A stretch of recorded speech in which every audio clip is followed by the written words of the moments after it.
What saved an Indian nurse from the gallows in war-torn Yemen? Was it PM Modi's diplomacy or the Grand Mufti's prayers? Or was it both? Faith and foreign policy coming together. Today we decode the real story behind Nimisha Priya's dramatic escape from death.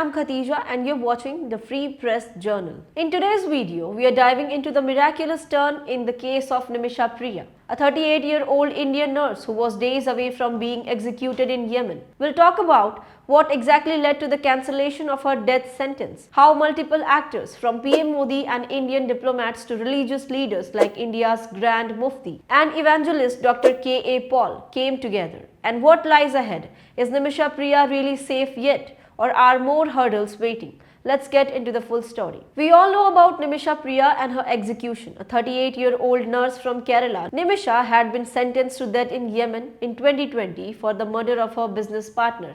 Her final appeal was rejected in 2023. Her hanging was scheduled for July 16, 2025. But then something shifted. Now, Evangelist Dr KA Paul has claimed from the Yemeni capital Sanaa itself that Nimisha's death sentence has been officially cancelled. Not just delayed, it's cancelled. But how did that happen? Was it just India's diplomatic effort, or is there a bigger story, one of prayers, persistence and a rare mix of religion and politics working together? Let's rewind a bit. Nimisha was working as a nurse in Yemen. Back in 2017, she was convicted of murdering her business partner, a Yemeni national named Talal Abdo Mehdi. Reports say the incident involved a dispute over business and personal matters. Whatever the exact circumstances, in 2020 she was sentenced to death, and in November 2023 her final appeal was rejected. Since then she has been sitting in a prison in Sanaa, a city currently under the control of Iran-backed Houthi rebels. Yemen, as we know, is in the middle of a long, deadly civil war and has no official Indian diplomatic presence on the ground. So how did India even begin to intervene? Now coming to India's diplomatic efforts, the Ministry of External Affairs, MEA, has been walking a very tightrope. Since the start, Indian officials have provided legal assistance to Nimisha's family. They have appointed a lawyer in Yemen, arranged consulars' visits, and last week, MEA spokesperson Randhir Jaiswal confirmed that India is actively engaged in helping resolve the matter. And one thing is clear, Indian diplomacy worked hard to buy time. Her execution was due on July 16. But just before that, a last-minute push helped delay it. Jaiswal confirmed, "We are in constant touch with Yemeni authority. We provided legal support, tried for ceremony, and we are able to get the execution postponed to explore a mutually acceptable settlement." But this was only one layer of the mission. Now talking about the Grand Mufti's powerful intervention. Alongside diplomatic channels, a very different kind of effort was underway: religious diplomacy. India's Grand Mufti, Sheikh AP Abu Bakr Musliar, stepped in with what can only be described as a spiritual appeal. He reached out to Sheikh Habib Umar, a senior Yemeni Sufi cleric with whom he had a prior relationship. In his own words, "I didn't look at her religion, I looked at her humanity. I urged them to accept Diya instead of execution." Now let me tell you what is Diya. In Islamic law, Diya is blood money, a form of financial compensation to the victim's family in exchange for forgiveness. It's legally allowed under Sharia, and only the family of the victim can accept or reject this offer. So the Grand Mufti's team reached out to initiate this dialogue. A Yemeni team, including female mediators handpicked by Sheikh Umar, is now preparing to speak the victim's family directly. This religious angle may have been key in convincing local clerics to recommend the stay. Now the K. Paul's dramatic claim: the death sentence is cancelled. The final surprise: Evangelist Dr KA Paul, founder of the Global Peace Initiative, posted a video from Sanaa itself. Standing in the capital of war-torn Yemen, he declared, "By God's grace, Nimisha Priya's death sentence is cancelled. She will return to India." He thanked Yemeni leaders for their powerful and prayerful efforts and also acknowledged PM Modi and Indian diplomats. 10 days of round-the-clock efforts, he said, helped make this happen. He also offered to help with logistics to fly Nimisha out of Yemen to nearby safe zones like Oman, Iran or Egypt in coordination with the Indian government.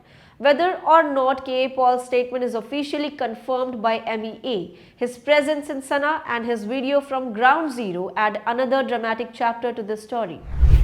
I want to thank Sheikh Hamoud for his wonderful, powerful efforts, prayerful efforts. Yemeni leader. I want to thank Chairman Mahdi Ibrahim, who has done at age 80 marvelous job, day and night for the last 10 days. And I want to thank all the leadership that is involved to make this a great success, that Nimisha Priya death is cancelled. By God's grace, she will be released and taken to India.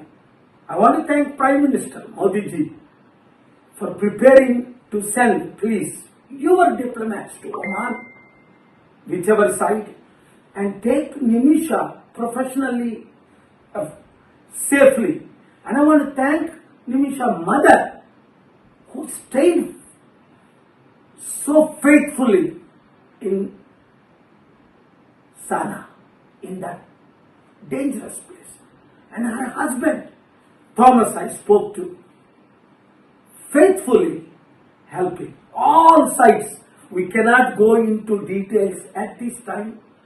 What God did, how miracles happened,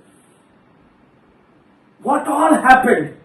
This can be a blockbuster movie to reach billions of others in the future. So, faith meets foreign policy. What are we seeing here? Well, it's rare, almost unprecedented. First, Indian diplomacy pushing legal and consular channels. Second, a Sunni religious leader, India's Grand Mufti, using his influence to propose forgiveness under Islamic law. Third, and an evangelist Christian missionary, KA Paul, claiming success from the heart of Yemen.